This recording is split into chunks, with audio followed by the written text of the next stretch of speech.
Use headset for better experience.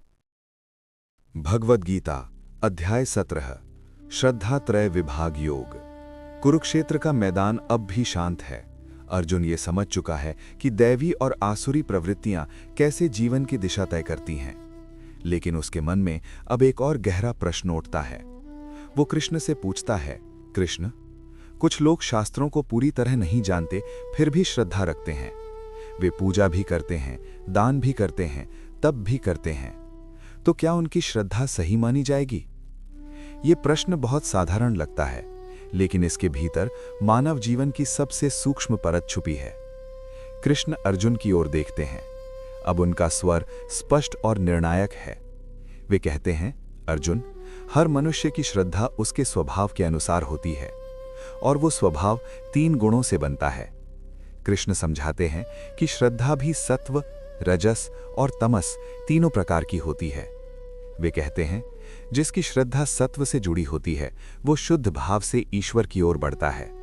वो बिना दिखावे के पूजा करता है, दान करता है और तप करता है। फिर कृष्ण रजस की बात करते हैं। वे कहते हैं, रजस से जन्मी श्रद्धा फल की इच्छा से भरी होती है। ऐसा व्यक्ति इसलिए पूजा करता है ताकि उसे कुछ मिले, सम्मान, सफलता या लाभ। फिर कृष्ण तमस की ओर आते हैं। वे कहते हैं, तमस से उत्पन्न श्रद्धा अज्ञान में डूबी होती है। ऐसी श्रद्धा दिखावे, हठ और कभी-कभी हिंसा तक ले जाती है। अर्जुन सुन रहा है और समझ रहा है कि श्रद्धा का मूल्य कर्म से नहीं, भाव से तय होता है। कृष्ण आगे कहते हैं कि भोजन तक 3 गुणों से प्रभावित होता है। कुछ भोजन शरीर और मन को शांत करता है, कुछ उत्तेजना बढ़ाता है और कुछ जड़ता और आलस्य देता है।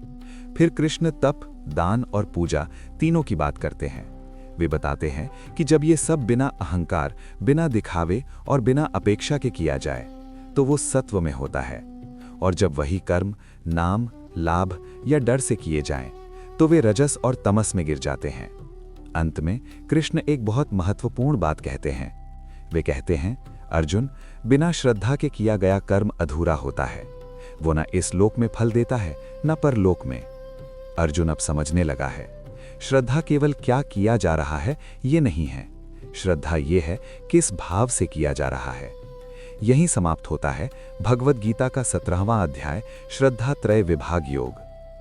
अध्याय 17 हमें अपने कर्मों के पीछे छुपे भाव को देखना सिखाता है। ये अध्याय बताता है कि श्रद्धा सिर्फ मंदिर जाने से नहीं बनती। श्रद्धा हमारे सोचने के ढंग में होती है। जब हम किसी काम को शांति और सच्चाई से करते हैं तो वो सत्व है। जब हम उसी काम को लाभ और दिखावे के लिए करते हैं तो वो रजस बन जाता है। और जब हम बिना समझ, बिना संवेदना और बिना विवेक के करते हैं तो वो तमस में गिर जाता है। ये अध्याय हमें सिखाता है कि जीवन में सबसे जरूरी प्रश्न ये नहीं है कि मैं क्या कर रहा हूँ। सबसे जरूरी प्रश्न ये है कि मैं किस भाव से कर रहा हूँ। श्रद्धा त्रय विभाग योग हमें ये याद दिलाता है, कर्म से पहले भाव को शुद्ध करो, क्योंकि जैसी श्रद्धा होगी वैसा ही जीवन बनेगा।